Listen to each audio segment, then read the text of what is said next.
Let's talk about our fight against disease. For the last 100 years or so, it's been this incredible story of amazing victories, really tough lessons, and some twists that nobody saw coming. All right, let's get into it. So here's a big question to kick us off. Did the 20th century basically cure disease? For a while there, it really felt like it. It seemed like science was this unstoppable force, just knocking down one illness after another. But was it really that simple? And I mean, you can totally see why everyone was so optimistic. Think about 1955.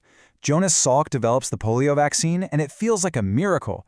It was the perfect symbol for this new age. This idea that we could literally invent our way out of the diseases that had terrified our ancestors for thousands of years.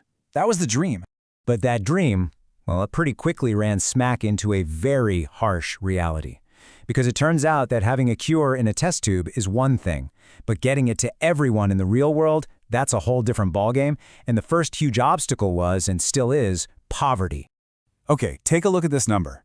95,000. Just let that sink in for a second. What do you think that is?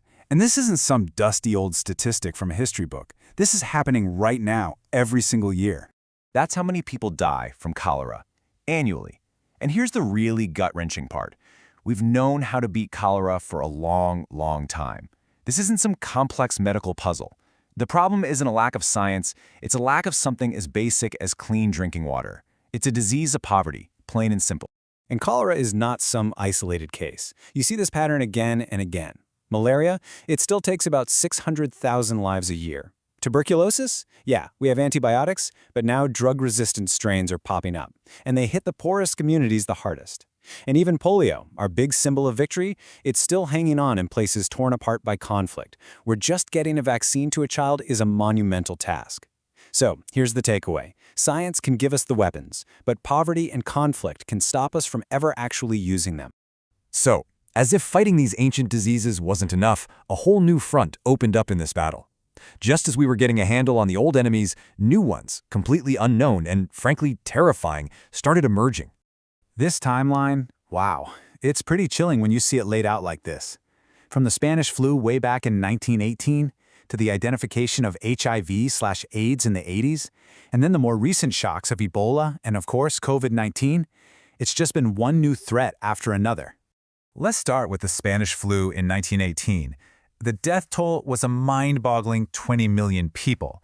Now, to put that into perspective, that's more deaths than all the soldiers killed in World War I, which had just ended. It was an absolutely brutal wake-up call.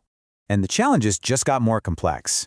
With HIV/AIDS, we invented incredible life-saving drugs, but for millions of people, they were and still are impossibly expensive. Then the 2014 Ebola outbreak showed the world just how fragile health systems were in places like West Africa. And then came COVID-19, which taught all of us how a single virus could bring our deeply interconnected world to a grinding halt.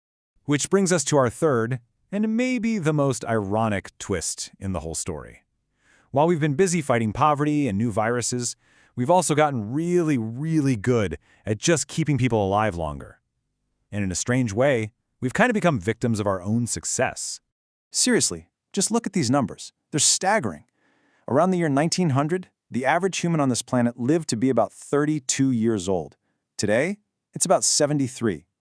We have more than doubled global life expectancy in just over a century.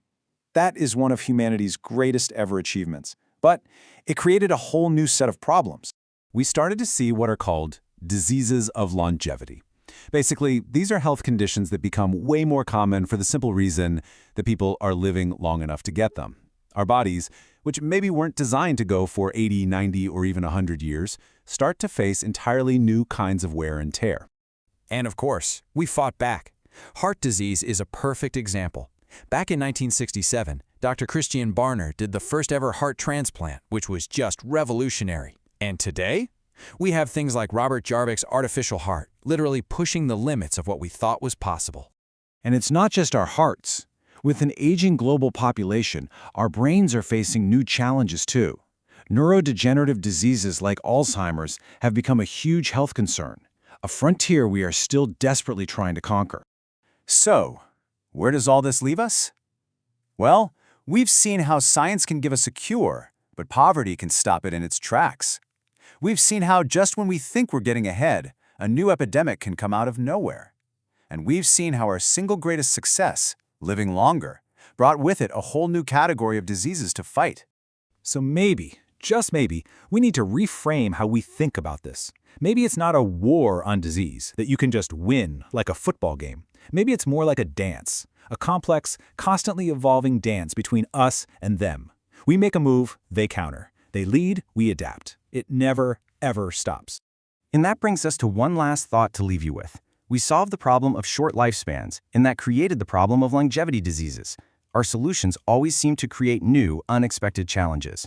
So as we look ahead, the real question is, what's going to be the next paradox of our own progress?